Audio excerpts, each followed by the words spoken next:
Antonio nervously adjusted his backpack as he peered into the shadowy depths of the forest. The trees loomed ominously overhead, their gnarled branches twisting into the gloomy sky. A thick fog swirled around the trunks, obscuring the narrow dirt path that wound its way into the woods. He had heard the stories and legends about these woods since he was a young boy growing up in the village. Parents warned their children never to venture too far in, spinning tales of hikers and campers who entered but never returned. There were whispers of dark, unspeakable things that lurked in the murky heart of the forest, inhuman creatures and vengeful spirits. But at 19, Antonio was eager to prove himself, to show he wasn't afraid of silly superstitions and old wives' tales. When his friends dared him to spend a night alone camping in the deep woods, he couldn't resist the challenge. "Those stories are nonsense," he scoffed at his anxious mother as he packed his gear. "I'll be perfectly safe. The worst thing out there is probably a wild squirrel or two." Now as he stood at the threshold, Antonio felt his brash confidence starting to waver. An eerie silence hung over the woods. No birdsong, no skittering of small animals in the underbrush. Just an oppressive, watchful stillness. He shook off his unease and marched forward, dead leaves crunching under his hiking boots. The forest seemed to swallow him up as he followed the faint trail. The air grew colder and damper with each step. Sickly gray lichen clung to the tree bark. Mushrooms sprouted from decaying stumps. After an hour of walking, Antonio reached a small clearing and decided to make camp before the light faded entirely. He pitched his tent and built a campfire, taking some comfort in the crackle of the flames. As the sky darkened through the dense canopy, Antonio heated a meager dinner of canned beans. He hadn't brought much food, not planning to stay out here too long, just enough to get through the night and prove his point. Sitting on a log by the fire, Antonio pulled out his phone. No signal, of course. He panned the flashlight app around the clearing. The beam seemed feeble against the pressing darkness. Shadows shifted at the edges of his vision. He told himself it was just a trick of the firelight.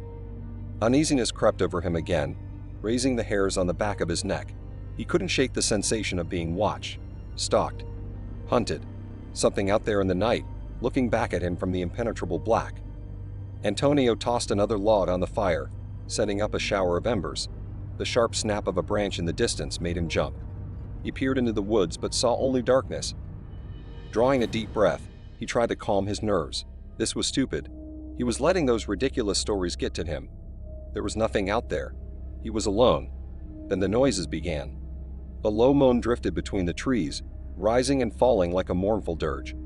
Antonio froze, listening hard. The sound came again, long and wailing. Closer this time, as if the very forest itself was crying out in pain and anger.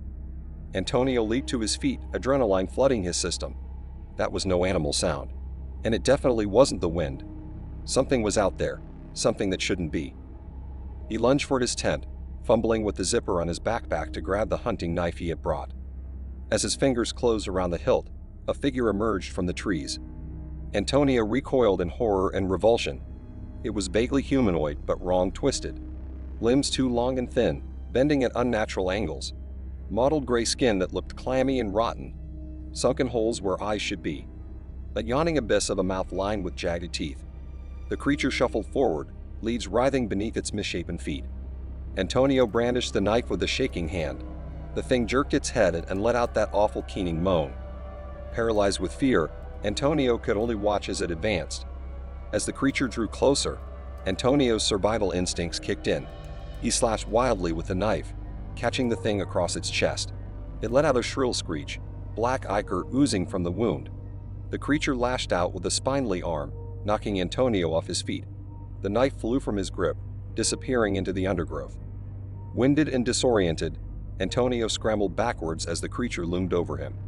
Its rancid breath washed over his face, making him gag. He groped desperately for a weapon, his hand landing on a thick branch. With a shout, he swung it at the creature's head, connecting with a sickening crack. The thing staggered back, buying Antonio a moment to regain his footing. He turned and sprinted into the woods, heedless of direction. Branches clawed at his face and arms as he ran, pure terror propelling him forward. Behind him, he could hear the creature crashing through the brush in pursuit, its angry shrieks echoing through the night. Antonio's lungs burned and his legs ached, but he didn't dare slow down. He had to get away, had to escape this nightmare. The creature's footfalls grew louder, closer. It was gaining on him. Suddenly, the ground vanished beneath Antonio's feet. He tumbled down a steep embankment, rolling and bouncing off rocks and roots. Pain lanced through his body as he finally came to a stop at the bottom of a ravine. Dazed and battered, he struggled to stand. A guttural growl made his blood run cold. The creature was picking its way down the slope, its malformed limbs moving with a horrifying agility. In the moonlight filtering through the trees, Antonio could see the glint of more teeth. Dozens of them. Despair washed over him. He was trapped, injured, weaponless. This was how he would die, torn apart by this abomination in the depths of the forest. No one would ever know what happened to him. As the creature reached the bottom of the ravine, Antonio closed his eyes, sending up a silent prayer. He waited for the feel of those awful teeth sinking into his flesh, for the agony of his final moments. But the pain never came. Instead, a loud crack split the air, followed by an inhuman wail. Antonio's eyes flew open to see the creature thrashing on the ground, a large hole blown through its torso. Dark liquid splattered the leaves. Flashlight beams cut through the darkness, accompanied by the sound of barking dogs and human voices. A group of men emerged from the trees, armed with rifles and grim expressions. They surrounded the twitching creature, firing several more shots until it finally lay still. One of the men approached Antonio, extending a hand to help him up. "You're lucky we found you in time," he said gruffly. "Not many who venture this far into the woods make it out alive." Still shaking, Antonio allowed himself to be led out of the ravine and back to the relative safety of the village. As he walked, he overheard the men talking in low voices. "Another one of those damn things. They're getting bolder, coming closer to the edge of the forest. We'll need to increase the patrols, set up more wards. Can't let them get a foothold." Antonio shuddered, realizing how close he had come to a gruesome end. The men, it seemed, were some sort of guardians, tasked with protecting the village from the horrors that lurked in the deep woods. As the adrenaline faded, exhaustion and pain took its place. Antonio stumbled, his vision blurring. The last thing he saw before losing consciousness was the concerned face of one of his rescuers. He awoke in a hospital bed, his worried mother at his side. She peppered him with questions, but he couldn't bring himself to tell her the full truth. Who would believe him? He mumbled something about getting lost and falling, letting her fill in the blanks. In the days and weeks that followed, Antonio tried to put the horrifying experience behind him. But the memory of that nightmarish creature lingered, haunting his dreams. He knew, deep down, that the village's guardians couldn't keep the monsters at bay forever. The deep woods would always be there, waiting, watching, and one day they would hunger for more. Harvey had always been fascinated by the deep woods. It was a place of mystery, an ancient forest that seemed to stretch on infinitely. Legends and whispers surrounded it, stories of those who entered and never returned. Despite the warnings, the allure of the unknown drew him in. One crisp autumn afternoon, Harvey decided to take a hike in the deep woods. He planned it meticulously, ensuring he was equipped with all the necessary gear for a safe journey. His backpack was filled with essentials: a map, a compass, water, snacks, a flashlight, and even a small first aid kit. He'd informed his friends about his trip, promising to return by evening. As he entered the forest, the towering trees and dense foliage enveloped him, casting long, eerie shadows on the forest floor. The air was thick with the scent of pine and damp earth. The sounds of rustling leaves and distant bird calls created a haunting symphony. Harvey felt a mix of excitement and trepidation. This was the adventure he'd always dreamed of. After walking for a couple of hours, Harvey reached a clearing where he decided to take a break. He took out a bottle of water and some trail mix, enjoying the serene beauty of the forest. The sunlight filtered through the canopy above, creating a dappled pattern on the ground. It was peaceful, almost enchanting. As Harvey was about to resume his hike, he heard voices approaching. He turned to see a young couple emerging from the woods. They looked like they were in their late 20s, both dressed in hiking gear. The man had a rugged, athletic build with short brown hair, while the woman had long, flowing blonde hair and a bright, cheerful smile. "Hey there," the man greeted, extending his hand. "I'm Jake, and this is my girlfriend, Emily." "Hi, I'm Harvey," he replied, shaking Jake's hand. "Nice to meet you both. What brings you to the deep woods?" "We're just out exploring," Emily said, her eyes sparkling with excitement. "We've heard so many stories about this place, and we wanted to see it for ourselves." "Same here," Harvey said, feeling a sense of camaraderie with the couple. "It's quite a place, isn't it?" They chatted for a while, sharing stories and experiences. Harvey learned that Jake and Emily were avid hikers who loved exploring new places. They had a sense of adventure that matched his own, and he enjoyed their company. After a while, they decided to continue their hike together. The three of them walked deeper into the forest, following the narrow, winding trail. The deeper they went, the more the atmosphere changed. The forest grew darker and more oppressive, the trees seeming to close in around them. The air became colder, and an unsettling silence fell over the woods. Despite the growing unease, they pressed on, determined to see more of the forest. As they walked, Harvey couldn't shake the feeling that they were being watched. He glanced over his shoulder several times, but saw nothing out of the ordinary. He dismissed it as his imagination, fueled by the eerie surroundings and the stories he'd heard. As the afternoon wore on, they reached a small, secluded lake. The water was dark and still, reflecting the overcast sky above. They decided to take another break, sitting on the shore and enjoying the tranquility of the place. The silence was almost oppressive, broken only by the occasional splash of a fish jumping in the water.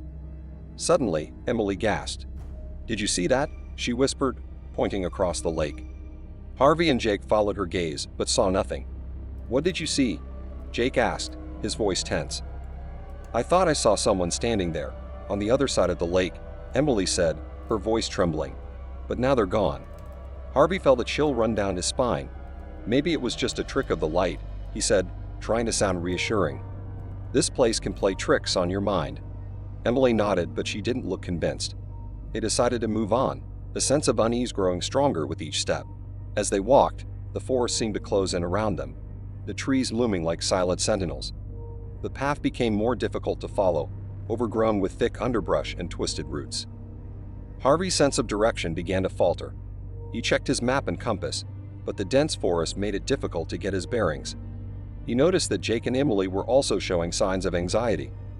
They were no longer chatting and laughing, their faces tense and worried. As they trudged through the forest, Harvey began to hear faint, almost imperceptible sounds. Twigs snapping, leaves rustling, and what sounded like distant whispers. He tried to ignore them, but the feeling of being watched grew stronger.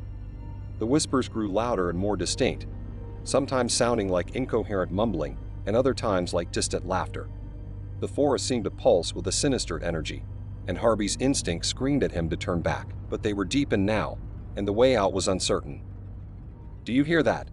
Emily whispered, clutching Jake's arm. "Yeah," Jake replied, his voice strained. "It's probably just the wind." Harvey knew better. The sounds were too deliberate, too human. He glanced around, trying to spot the source, but the dense foliage obstructed his view. The feeling of being watched was almost unbearable now. "We should head back," Harvey suggested, trying to keep the fear out of his voice. "It's getting late, and we don't want to be out here after dark." Jake and Emily nodded in agreement. They turned back the way they came, but the forest seemed different now, more labyrinthine.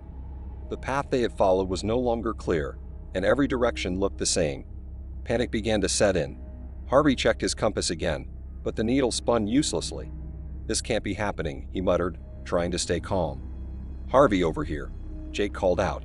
He had found what looked like an old, overgrown trail. It wasn't the path they had come by, but it was something. They decided to follow it, hoping it would lead them out.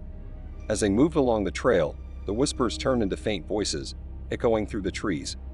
Harvey could make out words now, though they were disjointed and nonsensical. "Turn back. Lost forever. Not alone." "Keep moving," Harvey urged. "Don't listen to them." The trail led them deeper into the forest, and the light began to fade.